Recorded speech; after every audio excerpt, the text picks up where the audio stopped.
నాకు ఈ మాట చాలా ఇష్టం అండి. ఏముంటదంటే ఈ పాటలో, నే వెదకి రాలేనని నా కోసం వచ్చావయ్యా, నే వెదకి రాలేనని నా కోసం వచ్చావయ్యా.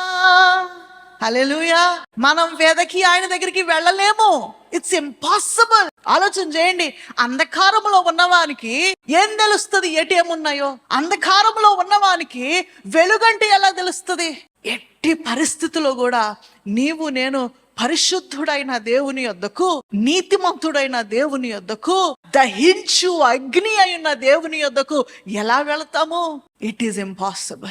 అసలు దేవుడన్న సత్యమును గురించి కూడా తెలియని అంధకారములో ఉన్న మనలను ఆయన చేతితో నీరు లేని గోతులో నుండి మనల్ని లేవనెత్తాడు. దేవునికి స్తోత్రం. హల్లెలూయా.